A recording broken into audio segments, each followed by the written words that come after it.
Anyway, let's go now to my bad point. Mine's incredibly on brand, but I think this has been lost in the mix. This is how I know when people's expectations for a team get lowered so much, they don't even mind that it's kind of whack when they make moves and nothing comes from it.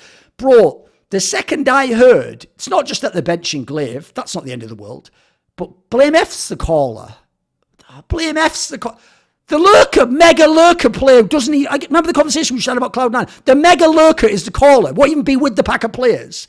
And let's be real, he had him on this show. I like him. I certainly wouldn't have him do my taxes, though. He's not really the most cerebral player, is he? See what I mean? He didn't fuck with me, so I didn't call him a dumbass bitch or something. Yeah, Young, I said I wouldn't do my taxes. The same thing. Let's be real. But I did it more politely. See, there you go, blame if you weren't that. But explain it like that, and you make it the same. Yeah, because that's my style. I break the fourth wall, don't I? But he doesn't have to listen to that part. Go back. You just wouldn't do my taxes. That's cool. You can still be alive. You don't have to die or anything. Right. Here's the thing, though, mate. I'm telling you right now, this Astralis team is going to struggle. This is going to be a really fucking rough, 6 months or whatever with this squad. I think people are missing this. blameF also he will either tank the team as IGL and keep his numbers, or his numbers will go down and he'll be a bit better as an IGL. So I don't see how in this team you're going to actually have the raw firepower you want to have. You're essentially saying Device has to be 2018 Device at this point in time. I don't know how else this team does anything in these tournaments. And then you did keep the cheapo fucking talent member. By the way, when you keep a player like that, people should know by now Astralis is not an org with tons of money. That's a move you do to just pay him fuck all money. That's why you do MPL as well. You know what? These guys probably made, if I had to guess, 5k a month. But they're playing in a 20k player a month slot. So every fan's just kick them out. It's they're there to actually make the budget work, you dumb fucks. That's probably how you're allowed to have fucking blameF and Device on their salaries or whatever. So I just think when I look at this squad and I look at some of the upgrades people made in this offseason, even people like Liquid I think might be slightly better than they were before. It's just that there's so many top 10 teams now. Dude, I could see a world where Astralis just spends the next 6 months outside the top 10. I don't know. Aside from them blast spots, which might not even do anything. Why would this team be good? What reason do I have to hope? Well, I think you can lay your hope in your boy Deve. Yeah. He at least looked good. But I think, obviously for this team, the core of Device, Blame, and Stare has to frag, right? That's you look towards. And Stare is, I think, he is really good. But Astralis did this thing that Astralis has already done before a couple of times, thanks to Casper shit. And some other teams have done where, you're big changes, but you half-ass it. You leave that one guy, that one. I think it's a fine pickup. I think he's probably a little bit underrated. He has some good experience. He was okay individually, as you said. Probably money is a factor too. So I don't have a problem with that. But I don't know what faith do they have in Buzz.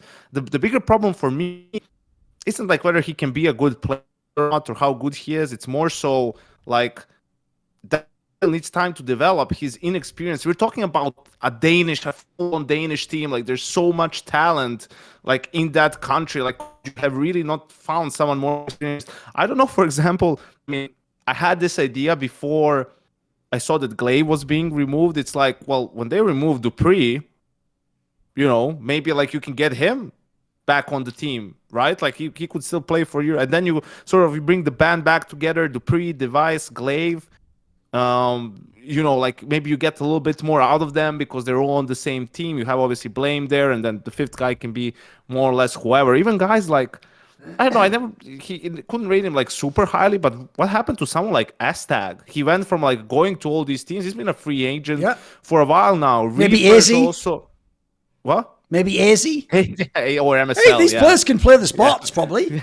Yeah, some of these guys that you could potentially pick up. This team where they got bored from the Copenhagen Flames team, folded. I don't know if there was maybe someone there who could take a look at. So it just feels incomplete for Astralis. It feels if they could have just gotten someone more solid than Buzz, then then this team would be really exciting and really interesting to watch. But now you feel it's not necessarily that they're bad. It's when you compare them to some of the teams that they're going to have to beat to make the playoffs or have a really deep run. It's how are they going to beat some of those teams? How are they going to beat Heroic? How are they going to beat Vitality?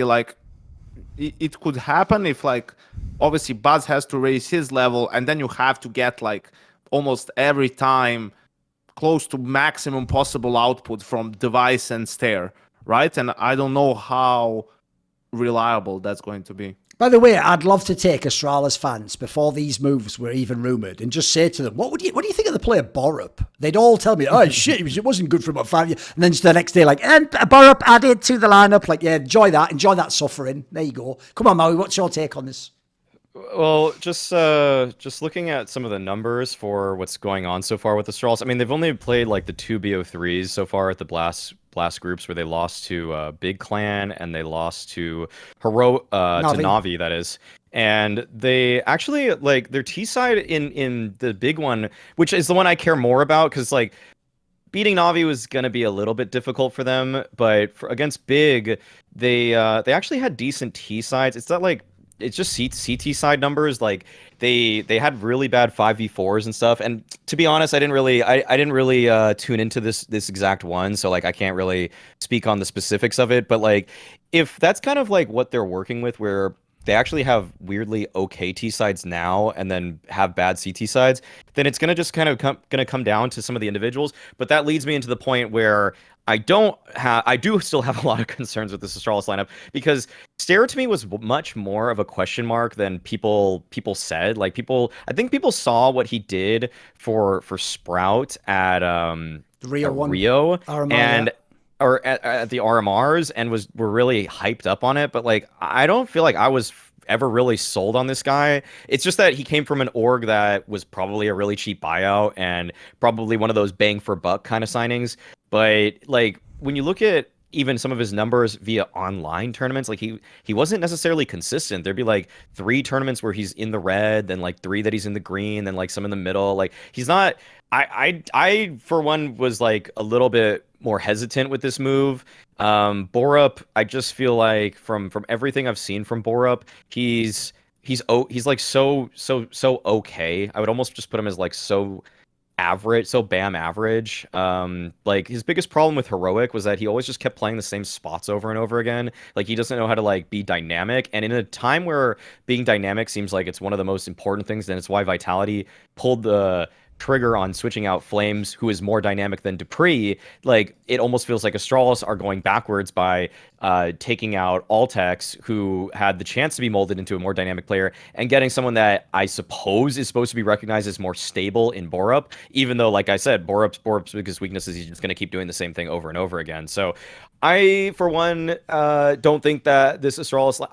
I'll say this. I think that the old Astralis lineup, to me, I would have preferred it in some ways. And if you want to take a gamble on either Stair or Borup and keep Glaive, I actually would have been okay with that. But I don't know, like Glaive was so bad at the end of his tail end of Astralis. Like he was such a hindrance to the team, and the calling was bad too. I don't know what it would have taken to light a fire under Glaive to return him back to former glory.